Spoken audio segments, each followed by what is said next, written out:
어두운 밤에도 주의 밝음 빛 인도하여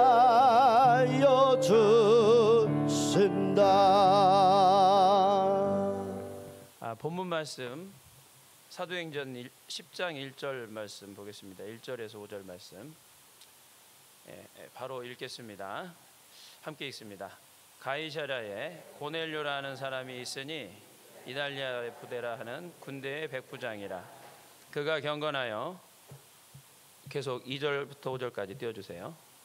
그가 경건하여 온 지방과 더불어 하나님을 경외하며 백성을 많이 구제하고 하나님께 항상 기도하더니 하루는 제9시쯤 되어 환상 중에 밝히 보매 하나님의 사자가 들어와 이르되 고넬료야 하니 고넬료가 주목하여 보고 두려워 이르되 주여 무슨 일이니까? 천사가 이르되 내 기도와 구제가 하나님 앞에 상달되어 기억하신 바가 되었으니 내가 지금 사람들을 요파에 보내어 베드로라는 시몬을 청하라. 아멘.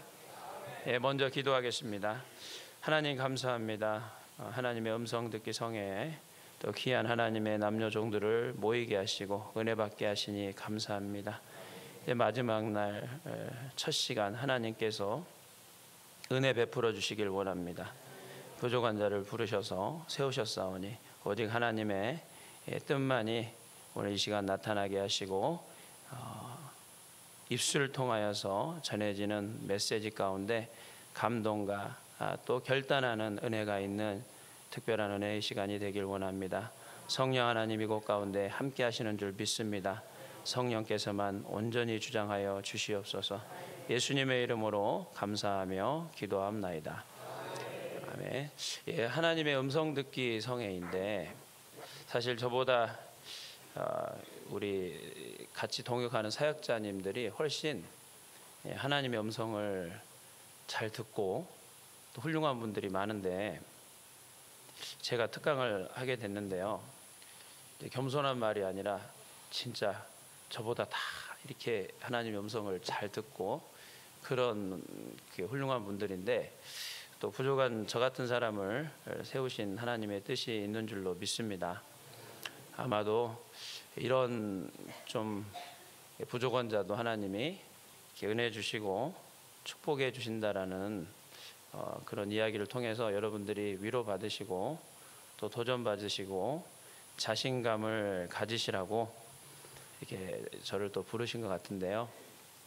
제가 요즘 새성전으로 이전하면서 좀 정신이 없어서 좀 두서없이 전하더라도 좀 편하게 들어주셨으면 좋겠습니다. 좀 아시는 분들은 아시겠지만 저는 기도받을 때 반응이 없기로 유명한 사람입니다. 그래서 정말 한때는 이슈가 이동철 목사가 언제 터지나 보자. 이제 오래전 얘기예요, 오래전 얘기. 그런데 지금은 이제 이 성회 때 공개 사역을 많이 하지는 않는 것 같은데 제가 2016년도에 왔을 때만 해도 거의 뭐 매 시간 한 번 이상 이렇게 공개 사역을 하셨던 것 같아요. 근데 이제 공개 사역을 하는 이제 그 기준은 우리 이종수 목사님께서 가지고 계시겠지만 어쨌든 저같이 이제 반응이 없는 사람들은 잘 이렇게 공개 사역을 안 해주시는 것 같아요.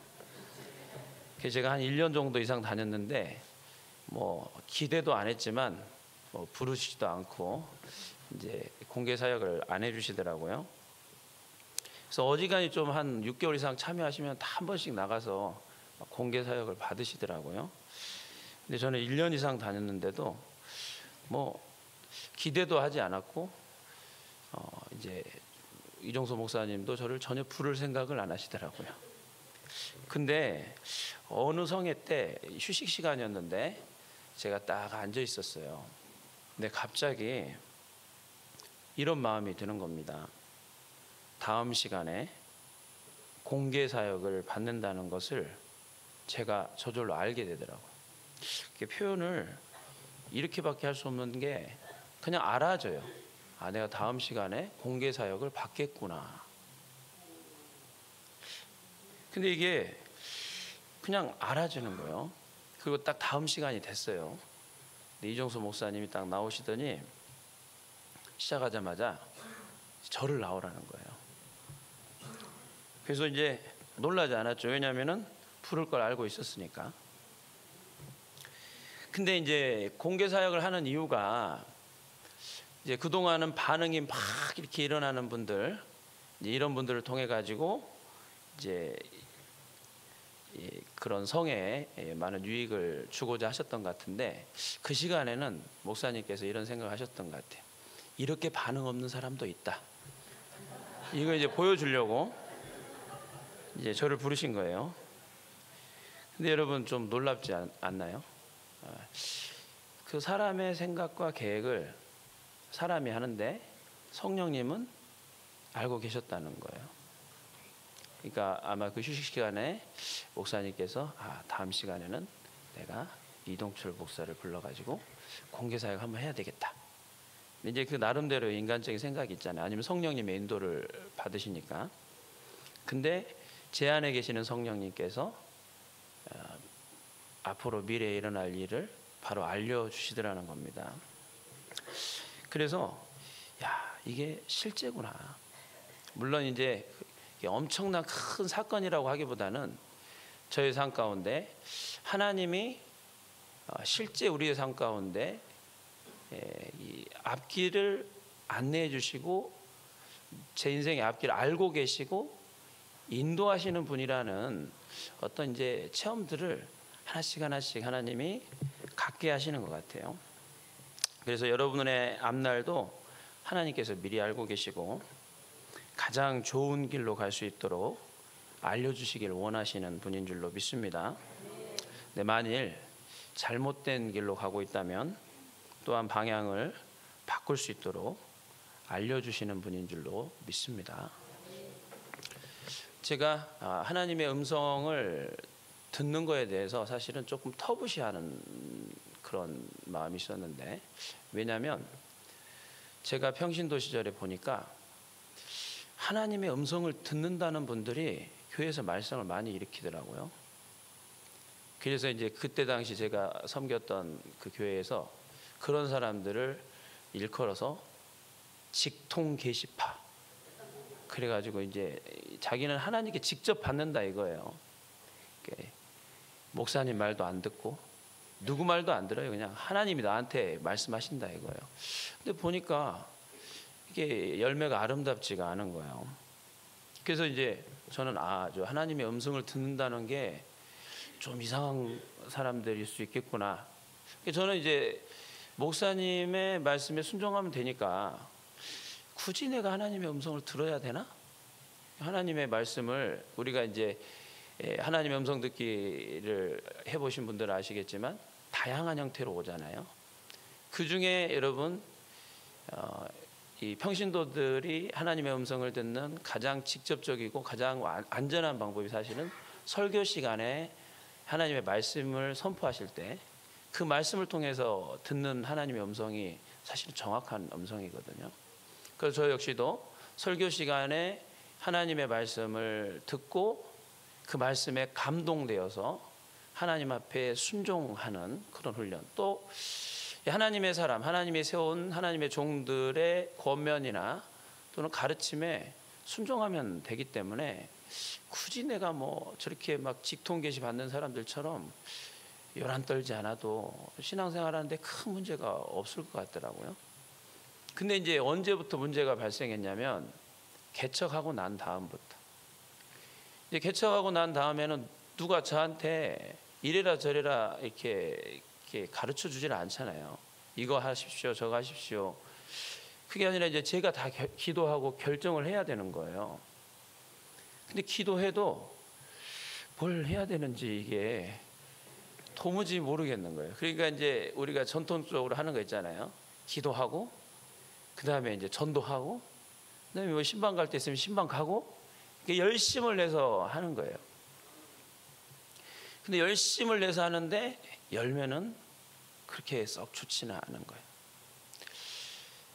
이제 그때부터 이제 하나님의 인도함을 받고 하나님의 지시를 받는 것이 얼마나 이제 중요하고 필요한 것인가에 대한 필요성을 좀 느끼게 됐죠. 근데 그럼에도 불구하고 이게 인도를 잘 받지를 못하고 있었던 것입니다. 근데 이제 결국 하나님의 음성을, 하나님의 인도를 제가 제대로 받지 못하는 여러 가지 이유 중에 하나가 하나님의 음성을 듣지 못하도록 제 생각과 경험과 또는 제 의지와 또는 그 배우의 악한 영들이 하나님의 음성을 듣지 못하고 하나님의 인도를 따라가지 못하도록 막고 있는 부분이 있었다는 겁니다. 지금도 아직까지도 제가 느끼는 부분이 저의 어떤 고정관념, 저의 어떤 삶의 어떤 기준이 좀 뭐랄까, 이게 견고하면 견고할수록 하나님의 음성을 그 부분에 대해서는 듣기가 참 어려운 것 같아요. 이번에 저희가 성전 이전하면서도 사실은 제가 하나님 앞에 오래 기도는 했지만 직접 음성을 이렇게 막 하나님이 이전하라 이런 음성을 듣지 못했어요. 왜냐하면은 하나님이 이번에 보니까 저한테 저희 교회에 주시는 건 엄청 큰 걸 주시길 원하는데 저는 체질상 모험을 굉장히 싫어하거든요. 그래서 저는 항상 통장 잔고에 돈이 넉넉히 있어야 안심이 되는 스타일이고 저는 체질적으로 대출을 엄청 싫어하는 사람입니다. 그래 하나님이 여러분 우리에게 말씀하실 때 이게 제가 제 기준이 확고하면 확고할수록 안 들리는 것 같아요. 우리 아들이 지금 한 초등학교 1학년인데 아들이 자꾸 이제 코치코치 이제 물어보잖아요. 아빠 이거 뭐야? 저거 뭐야? 그리고 이제 제가 이 아들을 데리고 뭔가를 하려고 할 때 얘는 이해를 못하는 것들이 너무 많아요.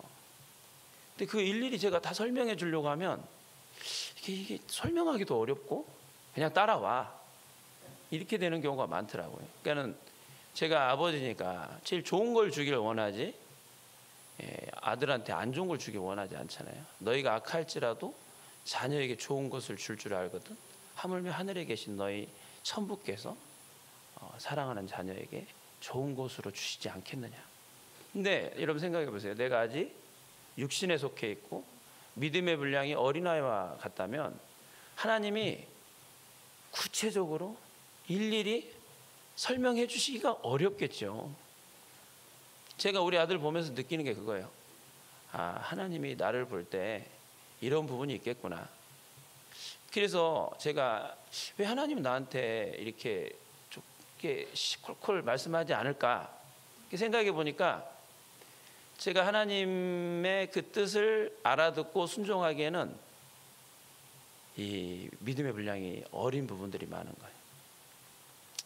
그래서 여러분들이 하나님의 음성을 듣기를 원하시잖아요. 근데 이제 제대로 된 음성을 듣기를 원하면 내 믿음의 분량을 좀 키울 필요가 있어요. 지금 상태에서 내가 이해하지 못하기 때문에 하나님이 못 해주는 말들이 너무 많다는 겁니다. 근데 이제 신앙이 성숙하면 성숙할수록 이제 하나님께서 한마디만 해도 탁 이제 캐치하는 거예요. 아, 이게 이런 거구나. 이제 그런 은혜가 있으시기를 예수님의 이름으로 축복합니다. 제가 이제 하나님의 음성이 열어지기 할 시점에 가장 먼저 저의 내적인 음성으로 가장 강력하게 임했던 음성이 이제부터 내가 교회를 축복하리라. 제가 그 음성을 듣고 너무 깜짝 놀랐어요. 그런 확실한 내적인 음성은 정말 처음 들어봤거든요. 근데 저는 그 음성을 듣고 난 다음에 진짜 어떤 생각했냐면 로또 있잖아요. 로또처럼 짠 하고 주시는 그런 축복을 생각했어요. 그래가지고 그래 교회를 축복한다고 그랬으니까 누가 복 받나 보자 이렇게 이제 뭔 일이 일어나 보자. 안 일어나는 거예요. 근데 하나님께서 이제 일하시기 시작하는데 이제 하나님이 하신 말씀에 대해서 확증을 해주셔야 되잖아요. 교회에서 하나님이 축복하는 일들이 벌어집니다. 그런데 제가 하나님이 이제 저를 가르쳐 주길 원하셨던 것 같아요. 내가 어떻게 축복하는 그 축복하는 원리에 대해서 너는 알아야 되지 않겠냐. 그냥 무작정 그냥 로또식으로 그냥 하나님이 주는 복이 아니라 하나님의 축복의 원리를 너가 알고 알아야 성도들한테 이것도 가르치고 또 복을 받을 수 있도록 잘 인도할 것이 아니겠느냐. 그래서 이제 하나님이 저한테 하나씩 하나씩 가르쳐 주시는 거예요. 한 번은 저희 교회에서 이제 차를 사려고 돈을 모으고 있었어요. 처음에 개척하고 저희 매형이 한 그 10몇만 킬로 탄 카니발, 폐차하기는 좀 그렇고, 에이 처남이 타고 다녀. 그래가지고 이제 제가 이제 그냥 9인승도 아닌, 여러분 뒤에는 화물 싣고 이제 5인승이라고 하기에는 좀 그런, 하여튼 그런 카니발이 있어요. 그거를 타고 다니는데 이제 차가 아무래도 새로 필요할 것 같더라고요. 그래서 차량 헌금을 이렇게 모으고 있었죠. 차량을 살 돈을 한 800 정도를 모았어요. 근데 그쯤에 저희 교단에 한 개척교회가 이전을 하려고 하는데, 교회가 어려워가지고 이전하려고 하는데 이제 그 사람이 나타나질 않아가지고 좀 어려움을 겪고 있다는 얘기를 제가 듣게 돼요. 그쯤에 월세도 밀리고. 근데 오늘 이제 제가 기도하는데 그 차량 헌금 800 중에 500을 그 교회 목사님에게 보내라는 감동을 받습니다. 우리가 차를 사야 되는데 800이면은 뭐 못 사잖아요. 적어도 요새 카니발 살려면 3,000원 있어야 되는데. 그래서 이제 감동을 주셨으니까 500을 보냈어요. 근데 이제 여러분 잘 들어보세요. 우리 교회에 이민 가는 분이 한 분 있었는데, 이민 가려면 집을 팔아야 되잖아요. 근데 집을 팔았는데 집을 좋은 가격에 팔았어요. 근데 이분이 제 누나예요. 누나 집사님이 저한테 얘기하더라고요. 나 11조 못 낸다잉? 내가 뭐 11조 내라고 그랬나? 근데 기분은 안 좋더라고요. 뭐 알아서 해 했는데, 이제 얼추 11조 금액이 한 1,000만 원 정도 되는 것 같아요. 근데 이분이 이제 외국에 이제 이민 가느라고 이제 준비하는 과정 속에서 또 이제 남편이 믿음이 또 그만큼 안 되고 돈이 많이 이제 필요하잖아요. 외국 가면 또 집도 사야 되고. 근데 저기 외국에 사는 또 우리 누나하고 통화를 한 거예요. 근데 그 외국에 사는 누나가, 야, 너 앞으로 외국 가면 하나님이 너한테 축복 안 해주시면 너 어떡하려고 그래? 하나님 앞에 할 건 해야지. 그러니까 이제 겁이 나니까 이제 뭐 감동을 받은 거겠죠. 아, 내가 하나님 앞에 심을 걸 제대로 심어야 되겠다 해가지고 이분이 저한테 절충안을 제시를 한 게, 그분한테 모닝이 있었어요. 모닝. 그 좀 괜찮아요. 팔면 500 정도 받을 수 있는 모닝. 그거를 우리 가족들이 탐내는 가족들이 많았습니다. 이제 외국 가면 자기한테 달라고. 나름대로 이제 다들 저거 내가 받아야지. 저는 이제 전혀 기대도 안 하고 있었지만, 근데 누나가 이제 어느 날 저한테 그러는 거예요. 내가 말이야 500은 차로 현물로 헌금을 하고 500은 내가 무슨 수를 써 벌어서라도 내가 헌금하고 갈게. 딱 이제 이쯤 되면 500 하면 여러분 생각나야 되잖아요. 500. 그래가지고 저는 그걸 어떻게 들었냐면, 하나님이 저한테 너희 교회는 아직 카니발이 필요가 없어. 모님이면 돼. 그리고 500만 원을 다시 주셨잖아요. 이런 식으로 하나님께서 축복하는 그 원리에 대해서 하나씩 하나씩 가르쳐 주시기 시작하는 거예요. 그 뒤로 저희 교회가 지금 이제 카니발을 이제 교회차가 제가 이제 사게 됐는데, 차량을 구입하는 그 모든 과정을 보니까 정말 형통해요. 인간적인 방법으로는 돈을 모아야 됩니다. 돈이 부족하면 대출 받아야죠. 아니면 성도들한테 헌금을 작정시켜야 돼요. 저는요 500을 헌금했더니 하나님이 그거를 주셨더라 이 얘기를 하고 싶은 게 아니에요. 이 성령님의 감동에 목사가 순종하니까 성도가 복을 받는 거잖아요. 하나님 앞에 해야 될 거를 하잖아요. 제가 만약에 누나가 야, 나 11조 못하겠다고 했을 때 누나 그렇게 하면 안 돼. 하나님께 할 건 해야지. 이랬으면 말 들었을까요?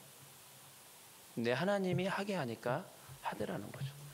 그 실제로 이제 외국에 나가가지고 정말 하나님이 형통하게 인도하는 게 눈에 보이더라고요.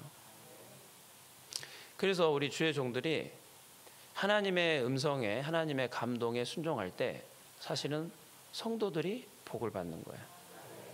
이 목회자분들이 많으실 줄로 믿습니다. 우리 목사님들이 좀 약한 게 그거예요. 사실은 성도님들한테 잘 가르치거든요. 예를 들어서 물질의 어려움을 겪고 있는 성도님이 있다고 생각을 해보세요. 11조 하기가 쉽겠어요? 어렵겠어요? 어렵죠. 얘기하기도 어려워요. 그러나 용기를 내서 얘기하잖아요. 성도님, 그래도 하나님께 11조는 해야 복을 받지요. 먼저 하나님께 심어야, 물질은 물질로 풀어야지. 그런 얘기 우리 많이 하잖아요. 근데 개척교회가 어렵습니까? 어렵지 않습니까? 많이 어려워요. 많이 어려우면 많이 심어야 될까요? 적게 심어야 될까요? 많이 심으세요? 그러니까는 이게 성도들한테 가르치는 만큼 사실은 우리가 실천하면 되는 거거든요. 어느 날 제 마음 가운데 그런 마음이 왔어요. 우리가 개척교회인데 성도님들한테 얘기하는 만큼만 하자. 교회는 세상의 빛과 소금의 역할을 감당하라고 하셨고 예수님께서는 우리한테 섬기라고 하셨는데 나누고 베풀라고 그러셨는데 우리 교회가 어려우니까 나중에 재정이 넉넉해지면 해야지. 그건 아닌 것 같다는 생각이 들었어요. 여러분 우리가 하나님의 음성을 듣는 것도 중요하지만 성경에 기록된 하나님의 말씀을 통해서 하나님의 음성을 듣는 것도 중요할 줄로 믿습니다. 성경에는 정말 구제하라는 말씀이 너무 많은 거예요. 한 번은 이제 제가 절기 때인데 여러분 우리가 이제 신약 시대에 와서 절기는 사실 기념하에 지키는 개념이 있잖아요. 근데 구약을 보니까 절기 때마다 이제 하나님 앞에 가지고 나온 그런 것들을 나눠 먹더라고요. 근데 누구랑 나눠 먹냐면 특별히 고아와 과부와 어려운 사람들을 불러서 함께 즐거워하라는 거예요. 그 제가 그렇다면 우리 교회도 절기 때 나온 헌금으로 나눠야 되겠다. 그런 마음이 드는 거예요. 그래서 절기 때 나온 헌금을 나누기 시작했습니다. 근데 하나님은 우리가 이제 하나님의 뜻대로 행할 때 확증해 주시는 부분이 있잖아요. 그래서 에베소 5장 10절 말씀에 하나님 주를 기쁘시게 할 것이 무엇인지 시험해 보라고 그러잖아요. 이 시험하라는 게 테스트해 보라는 게 아니라 이 검증해 보고 확실하게 확인하라는 뜻이거든요. 근데 저희 교회가 이제 이 세상을 향해서 우리 교회 헌금에 11조를 하기 시작하는데 온전하게는 못했어도 그래도 하려고 노력을 했어요. 근데 하나님께서 천사들을 보내주시더라고요. 이제 복지관에도 하고 뭐 선교지에도 하고 하는데 어느 날 그 복지관 담당자가 가지고 저를 엄청 좋게 봤나 봐요. 그러더니 이제 그 저희가 도봉구인데 도봉구청에서 주는 아주 그냥 이웃을 잘 섬기는 교회 표창장을 가지고 왔더라고요. 그리고 이제 그 동네 소식지에 저희 교회를 막 이렇게 인터뷰해 가지고 올렸더라고요. 그래서 하나님께서 기뻐하시는 일인가 보구나. 당연하겠죠. 성경에 기록된 내용이니까. 그래서 이제 하나님이 그런 일을 기뻐하시는 줄로 믿습니다. 근데 이상한 거는 저희 교회가 이제 매달 이렇게 헌금을 계수를 해보면 항상 마이너스예요. 개척교회가 그렇잖아요. 지출이 많고 수입보다는. 근데 보면 재정은 항상 늘어나 있는 거예요. 아멘 하신 목사님들의 교회에 이런 축복이 임할 줄로 믿습니다. 잠언서 19장 17절 말씀 잠언서 19장 17절 말씀을 한번 보겠습니다. 함께 읽어보겠습니다. 시작. 가난한 자를 불쌍히 여기는 것은 여호와께 구워드리는 것이니 그의 선행을 그에게 갚아주시리라. 여러분, 우리가 굳이 하는 거 하나님께 구워주는 거래요. 여러분이 은행에 돈 구워주면 이자 몇 프로 받죠? 요새 한 4% 주나요? 근데 하나님께 구워주면 하나님 어떻게 주시죠? 30배, 100배, 1000배도 있잖아요. 1000배. 신명기 1장 11절 1000배의 축복도 있잖아요. 근데 누가복음 6장 38절 말씀, 누가복음 6장 38절 말씀을 보니까 하나님이 이렇게 갚아주신대요. 함께 읽습니다. 주라, 그리하면 너에게 줄 것이니 곧 후히 되어 누르고 흔들어 넘치도록 하여 너에게 안겨주리라. 아멘. 자, 여기서 중요한 것은 주면은 하나님이 준대요. 하나님께 구워주면 하나님이 갚아주시는데 어떻게 주시냐면 후히 되어 누르고 흔들어 넘치도록 하여 안겨준대요. 어느 날 어떤 분이 기도 받으러 왔어요.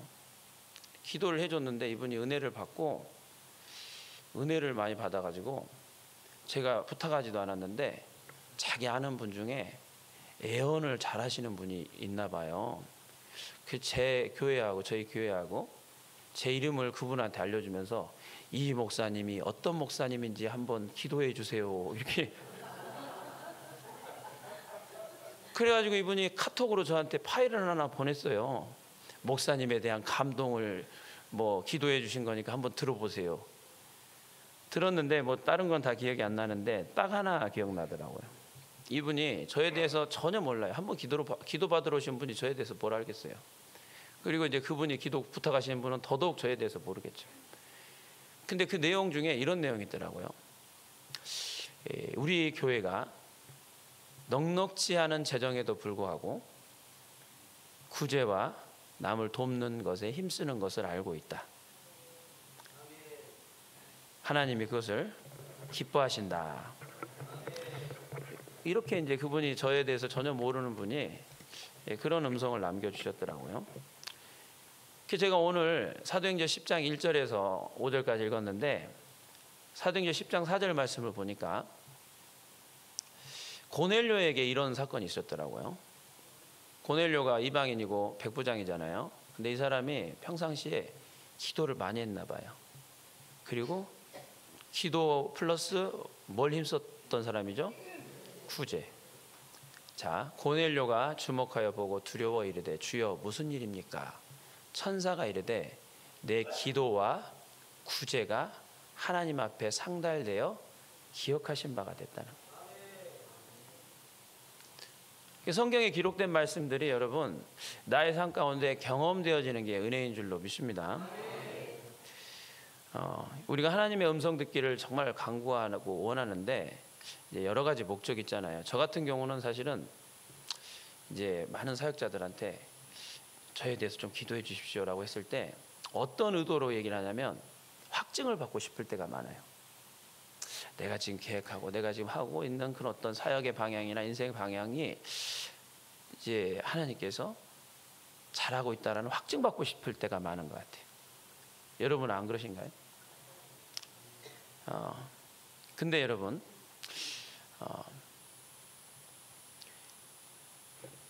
하나님의 성경에 기록된 로고스의 말씀을 통해서 이미 우리에게 말씀하신 하나님의 말씀에 순종하는 게 먼저인 것 같아요. 성경 말씀에 기록된 하나님의 말씀을 제대로 지키지 않으면서 하나님의 음성을 듣기만 하면 복을 받을 것이다. 하나님의 음성을 들으면 하나님의 인도를 잘 받을 것이다 라고 생각한다면 어쩌면 이것은 우리가 부적 쓰면 잘 된다라는 그런 무속신앙하고 비슷한 게 아닐까 그런 생각이 든다는 것이죠. 자, 오늘 고넬료가 천사가 와가지고 그에게 구체적으로 인도를 해줍니다. 베드로를 불러서 그에게 말씀을 전하게 하라는 그런 구체적인 인도함을 받았잖아요. 그런데 중요한 것은 4절 말씀인 것 같아요. 4절 말씀을 한번 다시 띄워보시죠. 왜 하나님이 수많은 사람들 중에서 고넬료에게 천사를 보냈을까?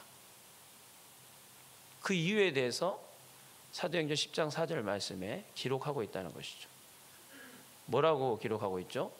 내 기도와 구제가 하나님 앞에 상달되어 기억하신 바가 되었기 때문에 천사를 보내서 하나님의 음성을 들려주셨다는 겁니다. 하나님의 음성을 듣는 거 너무너무 중요해요. 진짜 중요합니다. 그런데 아무에게나 이런 놀라운 하나님의 축복의 길로 인도함을 받는 음성을 들려주는 것은 아니라는 것입니다. 하나님 앞에 하나님께 기억되어지고 하나님께 감동되어지는 그런 인생을 살아왔던 누군가에게 하나님께서 하나님의 음성을 들려주시는 줄로 믿습니다. 저희가 작년 9월부터 성회를 시작했어요. 진짜 제가 겸손한 말이 아니라 저는 이제 이 성회할 자격이 이렇게 있는 사람이라고 생각하지 않았기 때문에 성회할 생각을 꿈도 꾸지 않았어요. 성회를 자체적인 성회를 하시는 분들은 능력도 있고 또 이렇게 하나님께서 귀하게 쓰시는 분들이 하시는 사역이라고 생각했기 때문에 제가 전국을 쫓아다니면서 성회를 다녀봤지만 할 생각은 하지를 못했어요. 근데 작년에 우리 함께 기도하는 그 지역의 목사님들, 사모님들과 기도하다가 갑자기 하나님의 이 감동이 왔어요. 이제부터 성회를 시작하라. 이게 이제 메시지가 떨어지면 해야 되잖아요. 근데 제가 이제 같이 기도하는 우리 동역자들과 나눴어요. 제가 이런 감동을 받았는데 어떻습니까? 만약에 이제 같이 기도하는 분들이 그건 아닌 것 같은데요. 그러면 어떡해요? 그래서 제가 이런 감동을 받았는데요. 그랬는데 다행히 그곳에 함께 기도하던 모든 분들이 좋습니다. 그래서 이제 성회가 시작됐어요. 그래서 1차 성회 이종소 목사님 모시고 했고 지금 이제 지난달에 6차 성회 있는데 6차 성회밖에 안 됐는데 벌써 이종소 목사님 2번이나 오셨다는 거죠. 이게 인간의 이게 그걸로 되겠습니까? 바쁘신 분인데 정말 보시기 어려운 분인데 그래서 여러 가지 이제 상황을 보니까 지금 저희 성회가 6차가 이루어지는 과정 속에서 하나님은 우리의 부족함을 너무 잘 아시잖아요. 그래서 제가 이제 성회를 다니면서 성회를 어렵다고 생각했던 이유 중에 하나가 첫 번째는 사모님들이 힘들어요. 음식 준비하느라고 그리고 섬기느라고. 근데 우리 사모님은 뭐 애 키우느라 또 뭐 몸도 그렇게 이게 할 만한 그런 게 아니어서 전혀 엄두를 못 냈던 것이고, 두 번째로는 이제 같이 협력해 주시는 사역자분들이 중요해요. 더더군다나 저같이 이렇게 능력 없는 목사에게는 훌륭한 사역자분들이 함께 해주셔야 이게 되는 거죠. 그런데 하나님이 하게 하시면서 이 모든 부분을 다 해결해 주시더라고요. 음식에 달인을 붙여주시고 사역에 달인들을 붙여주셔가지고 첫 성회부터 지금까지 저희가 하는데 사역자분들이 적지 않게 와주셔요. 그 지역에 가까운 거리에 있는 사역자분들이 많아가지고 많이 오셔요. 예, 홍보하는 겁니다. 그래서 제가 우리 기쁨의 교회 성회 때는 협력사역자라는 명칭이 있잖아요. 근데 저는 협력사역자라고 하면은 저를 협력하는 분들인데 아니다. 이분들은 특별한 사역자다. 그래가지고 특별사역자라는 명칭을 저는 붙여드렸어요. 그래서 저희 사역에는 특별사역자들이 많이 오십니다. 매월 셋째 주 2시, 7시 목요일. 예, 그래서 하나님께서 이렇게 하게 하신 것들은 책임지시는 게 있더라는 것이죠. 최근에 이제 저희가 만 11년 만에 새 성전으로 이전을 하게 됐는데요. 정말 하나님이 강권적으로 새로운 곳으로 인도해 가셨습니다. 아까도 말씀드렸지만 이게 만약에 저한테 하나님께서 강권적으로 하지 않고 제 계획과 제 의지로 이걸 하라고 했다고 한다면 절대 못했을 것 같아요. 왜냐하면 제 믿음의 사이즈보다 너무 큰 걸로 하나님이 인도하셨기 때문에 정말 이전하는 과정이 너무 힘들었어요. 진짜 가랭이가 찢어져 죽는 줄 알았어요. 너무 힘들더라고요. 근데 하나님이 그 힘든 과정 속에서 이루어 가시더라고요. 여러분, 우리가 편안한 게 꼭 좋은 건 아닌 것 같아요. 힘들어도 하나님이 가게 하신 길을 걷다 보니까 이 성경에 기록된 이 많은 그 기록들이, 그 스토리들이, 이야, 이게 이런 거였구나라는 그런 깨닫는 은혜가 엄청 많더라고요. 이번에 저희에게는 이제 오병이어의 기적과 같은 기적을 경험하게 해주셨어요, 하나님이. 오병이어의 기적이 뭡니까? 어린아이에 떡 5개, 물고기 2마리로 5,000명을 먹이고, 여자와 어린아이 빼고 5,000명을 먹이고 12광주리가 남는 기적이잖아요. 그래서 이제 평상시에는 뭐 이런 기적이 있지라고 생각했는데, 이게 실제적으로 저희 삶 가운데, 저희 성전 이전하는 과정 가운데 오병이어의 기적을 경험하게 되더라고요. 그러니까 이제 어떤 기적이냐면, 인테리어 하면 공사비가 필요하잖아요. 그 공사비가 필요하면 제 표정이 이렇게 막 어두워져요. 쭉 가라고 했으면 주셔야지요. 쭉. 그럼 하나님 주셔요. 했다 하고 이제 주면은 이제 마음이 편해지잖아요. 그러면 또 다음 공사비가 청구가 돼요. 그러면 주여 했다 또 띄워주면 또 주시고. 야, 이게 진짜 오병이어의 기적이더라고요. 우리 교회 그 꼬마애 하나가 중학생인데, 저희는 강해 설교를 하는데 그 오병이어 그 본문을 이제 마침 또 설교하게 됐는데, 얘가 설교를 듣더니 저한테 딱 찾아와가지고, 엄마한테 찾아갔구나. 엄마, 내 통장에 얼마 있어? 그러더니 자기가 지금까지 모아놨던 세뱃돈하고 다 이런 거를, 나 이거 하나님께 다 바칠게. 뭐 하나님께서 뭐 이 모양 저 모양으로 채워주시는데 정말 하나님의 기적이라고밖에 할 수가 없죠. 제가 믿음이 커가지고 담대하게 이렇게 하나님께서 하셨습니다, 이런 믿음은 안 되는데 하나님이 함께 하시니까 되더라고요. 그런데 이제 그 과정이 얼마나 어려웠냐면, 그 부동산 중개업을 하시던 분이, 이제 중개하신 분이 그러는 거예요. 이건 도저히 될 수 없는 일인데 됐다는 거예요. 한 몇 개월에 걸쳐서 이게 이제 이루어지는 것을 보면서 이분이 저한테 이런 말씀을 하더라고요. 이건 도저히 될 수 없는 일인데, 근데 목사님이 얘기하는 그 하나님이라는 분이 뭔가 하신 건 아닌가, 그 생각이 든다. 그래서 앞으로 자기가 교회를 나가야 되는 건 아닌가, 그 생각을 했대요. 자, 그러면 이제 제가 이제 이런 인도함 가운데 하나님의 그 성전 이전의 축복도 받았는데, 이런 열매를 얻게 된 원인이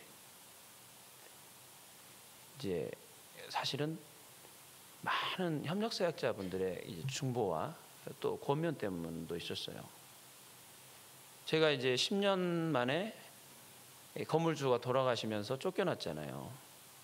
쫓겨났는데 갈 데가 없어가지고 함께 기도하던 인근 교회에서 한 1년 정도를 있었습니다. 너무 좋더라고요. 월세가 많이 안 나가니까. 그래서 여기가 좋사오니 하고 있는데, 근데 이제 그럼 하나님이 이곳에서 계속 있기를 원하시나? 연합은 아름다운 거니까. 근데 작년 한 10월, 11월 정도서부터 저를 보는 사역자마다 뭐 하고 있냐고, 빨리 하나님이 급하시다고. 빨리 성 좀 구하라고. 난 여기가 좋은데. 그래서 제가 도대체 왜 이렇게 나한테 얘기를 하는 거야? 한 번은 이제 저희 부산에서 오시는 우리 사역자분이 저에 대해서 이제 저의 상황이 전혀 모르는 분한테 이제 목사님 저에 대해서 한번 감동받은 게 있으면 얘기해 보세요. 그랬더니 똑같이 얘기하는 거예요. 안주하지 마라 막 하면서 하나님이 가길 원하시는구나. 그래서 이제 그때부터 진짜 막 그리고 이제 막 교회에서 성도님들이 믿음으로 성전 건축 헌금을 막 미리 해버리고, 그러니까 이제 그 정도까지 가니까 내가 이제 움직이지 않으면 죄종이 아니겠구나 싶어가지고 이제 움직이기 시작한 거죠. 근데 여러분 오늘 사도행전 10장 4절 말씀에 보면 하나님이 고넬료 가정에 이런 하나님의 음성을 들려주게 된 이유에 대해서 설명하고 있잖아요. 그게 뭐라고 그랬죠? 내 기도와 구제가 하나님 앞에 상달되었기 때문에 그런 축복을 주셨다는 거잖아요. 그렇다면 저희 교회가 이전하는 게 하나님께서 축복인데, 하나님의 축복인데, 그 축복하시는 뭐랄까 금성을 저에게 들려주시기까지 고넬료와 같이 하나님 앞에 상달되어진 것들이 있지 않았을까, 이렇게 이제 생각해 볼 수가 있잖아요. 제가 가만히 생각해 보니까 그 부분이 구제와 선교와 그런 부분이더라고요. 제가 당대 신앙이거든요. 예수님은 30살에 공생애를 시작하셨고, 이정선 목사님은 30살에 개척을 하셨고, 저는 30살에 교회에 나갔습니다. 그러면은 30살에 교회에 나갔으면은 심은 게 뭐가 있어요? 아무것도 없잖아요. 그러면 여러분들, 하나님은 우리의 앞길을 아시는데, 제가 올해 48이거든요. 48에 이렇게 여러분들 앞에서 뭔가 할 얘기가 있으려면 18년이라는 세월인데, 뭔가 하나님 앞에 하나님이 축복해 주실 만한 것들을 먼저는 심어야 되지 않겠습니까? 제가 제 의의를 얘기하고자 하는 게 아니라 오늘 이 부분을 하나님이 저를 통해서 듣기를 원하시는 것 같아요. 제가 30살에 신앙생활을 하면서 하나님이 저한테는 왜 그렇게 바쳐야 되는 이삭이 많은지 모르겠어요. 아브라함은 하나님께서 100세에 난 이삭을 바치라고 그랬잖아요. 그것도 75세 부름받아가지고 25년 지난 다음에 난 아들. 그 아들이 이제 너무너무 아브라함의 인생 가운데는 약속의 응답이고 다른 모든 것과 바꿀 수 없는 소중한 거잖아요. 이름이 이삭이잖아요. 이삭. 아브라함의 기쁨이 되던 그 이삭을 바치라고 했을 때 아마 한 40년의 여정을, 믿음의 여정을 걸었던 이유였던 것 같아요. 아브라함이 그때 주저없이 바쳐버리잖아요. 그러니까 하나님께서 그때 이제야 네가 나를 경외하는 줄을 내가 알았다. 여러분 성경을 보면 있잖아요. 그 이후에 아브라함에게 하나님께서 그냥 복을 주시고, 아브라함의 스토리가 별로 없어요. 그전에는 스토리가 많잖아요. 스토리가 많다는 거는 고난과 환난과 문제가 많았다는 거예요. 아브라함이 이삭을 바친 다음부터는 그냥 아브라함이 노년의 복을 얻었다라 하고 끝나버려요. 문제 없었다는 거죠. 그러니까 이삭보다 야곱의 인생이 험악했잖아요. 이삭의 스토리가 깁니까? 야곱의 스토리가 깁니까? 그러니까 아브라함에게 이삭을 하나님께서 바치게 하는 건 엄청난 큰 믿음의 시험이었던 겁니다. 그런데 저는 설교를 듣다 보면 어느 날인가 이삭을 바치라는 그 설교를 하는데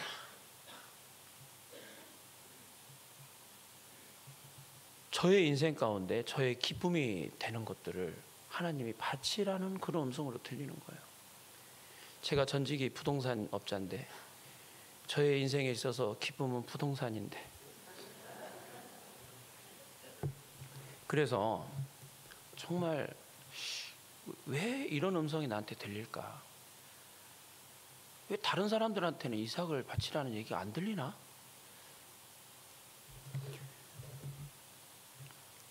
나중에 깨달은 거예요. 30살에 교회 나가기 시작해가지고 위에서 심어놓은 것도 없고 30살 전까지 제가 뭘 심었겠습니까? 죄만 짓고 다녔지. 그러니 하나님이 저의 인생 가운데 축복해 주시고 싶어도 하나님이 축복하는 원칙이 있잖아요. 무턱대고 그냥 초반에는 교회 나간 지 얼마 안 돼서는 응답을 많이 해주시더라고요. 근데 그때 이제 응답을 많이 해주실 때 옆에 계시던 한 집사님이 그러더라고요. 처음에는 잘 응답해줘. 왜냐하면은 믿어야 되니까. 근데 그 말대로 진짜 시간이 가면 갈수록 잘 응답 안 해주더라고요. 그래서 처음에는 이제 믿게 해야 되니까 응답해 주는 게 있는데 잘 안 해준다는 거예요. 근데 하나님이 이제 축복해 주시는 원칙이 심은 대로 거두는 원칙이잖아요. 그러니까 이제 거두려면 심어야 될 거 아니겠어요? 심어야 되는데 하나님이 사랑한다고 거두게 하시는 하나님이 아니잖아요. 사랑하시면 더 심게 하실 거라는 거죠. 그래서 좀 뒤돌아보니까 하나님이 제게 있는 거의 뭐 제가 소중하게 생각하는 모든 걸 다 가져가시더라고요. 내놓으라는 거예요. 내놔. 은혜 받아가지고 감동돼가지고 헌신하면 정말 이게 덕스럽잖아요. 근데 이게 믿음의 분량이 안 되는데 하나님이 가져와서 바치라고 그러면 사람 미칩니다. 미쳐요 진짜. 그래서 부흥사 목사님들이 그런 얘기 많이 하시잖아요. 처음 들은 음성은 하나님의 감동, 2번 들은 음성은 내 생각, 3번째 들은 음성은 사탄의 음성. 그러니까 감동이 식기 전에 빨리 갖다 바치라고 그러잖아요. 옛날 부흥사님들이 참 정직한 것 같아요. 그런 의미에서 봤을 때는.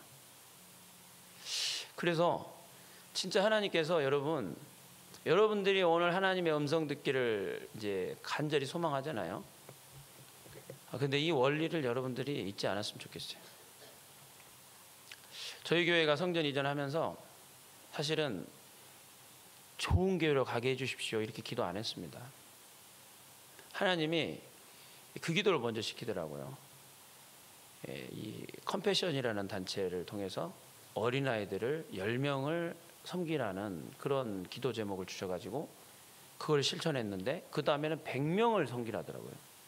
100명이면 한 달에 500이에요. 그 제가 이제 어떻게 우리 교회에서 100명을 섬깁니까? 그랬더니 그 엘리사가 종한테 했단 말 있잖아요. 여호와의 말씀에 먹이고 나음이 있으리라.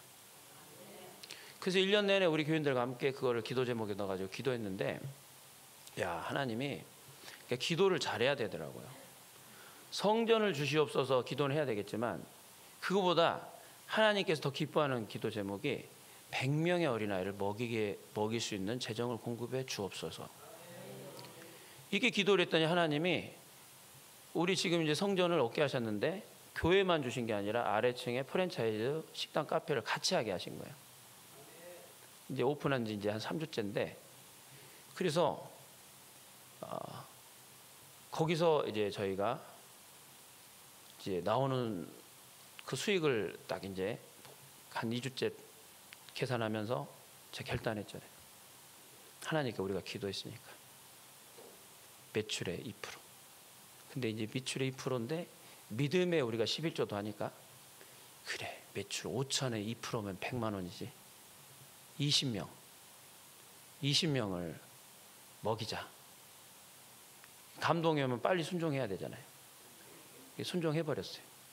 그래서 저희 교회에서 지금 이 섬기는 그 선교지에서 교회를 통해서 섬기는 아이들이 40명이에요. 한 달에 5만 원씩입니다. 근데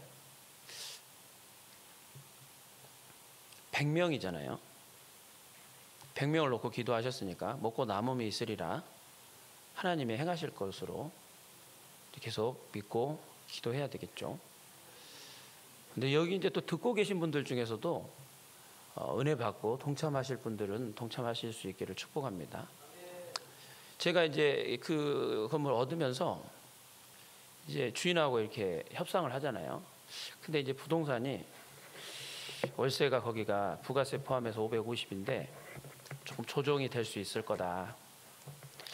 근데 주인하고 통화했는데 하나님이 주인의 마음을 이렇게 잘 이렇게 하셔서 이제 저희가 부족한 보증금을 그냥 이렇게 인정해주고 계약을 하기로 했는데 월세는 550 그대로 가게 됐어요. 제가 깎을 수도 있는데 그 부분은 터치를 안 하게 되더라고요. 나중에 보니까 왜 550일까? 왜 550일까? 딱 그게 저한테, 우리 하나님은 숫자를 통해서 우리한테 깨닫게 해주시더라고요.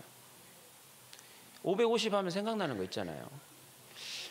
예, 제가 2016년도에 와가지고 은혜 받고, 정말 은혜 받고 하나님 앞에 여기 성전 비전센터 건축할 때 정말 은혜 받아서 정말 힘에 넘치도록 자원해서 헌금했는데, 저만 할 뿐만 아니라 주변에 있는 분들 은혜 받게 하고 그분들한테 헌금하게 하고.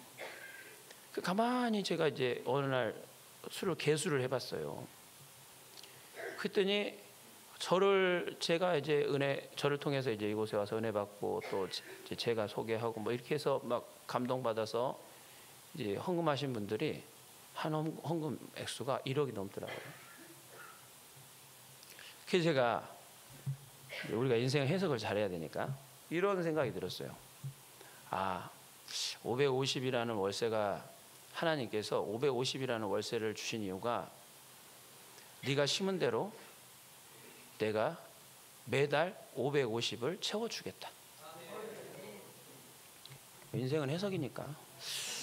그래서 이제 믿음으로 해석을 하고, 이제 우리가 지난 시간에도 들었지만은 선지자의 음성은 땅에 떨어지면은 가짜잖아요. 제가 우리 성도님들한테 계속 선포하는 게, 하나님이 이곳에 보내셔서 왔습니다. 이곳은 우리에게 영적인 마게도냐가 돼서 앞으로 우리 사회에 놀라운 하나님의 전환점이 되고, 뭐 이곳에 뭐 하여튼 선포를 해놨어요. 제가 걱정이 되겠어요, 안 되겠어요? 엄청 돼요. 왜냐하면은 이게 하나님의 음성이지만 성취가 돼야 되니까. 그래가지고 진짜 날마다 기도하는데, 제가 솔직한 얘기로 이렇게 간절하게 기도해 본 적이 없어요. 물론 이제 우리 아들이 막 수술하고 그럴 때 간절하게 기도한 적은 있지만, 매일 일용할 양식을 달라고 이렇게 간절히 기도해 본 적이 없다니까요.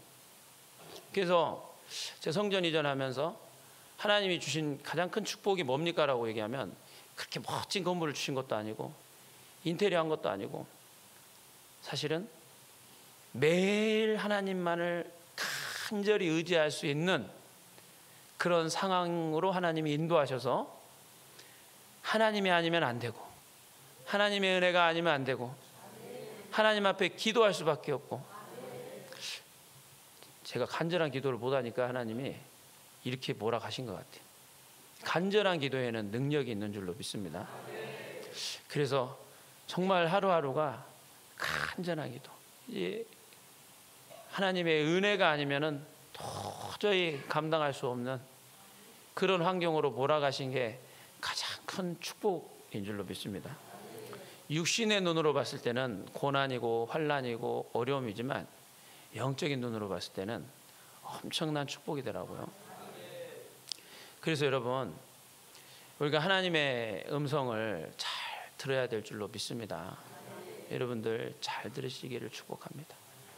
하나님의 음성 듣고 하나님께서 저와 여러분들을 위하여서 예비한 것들을 많이 받아 누리시기를 예수님의 이름으로 축복합니다. 이 시간 우리 함께 기도하기를 원합니다.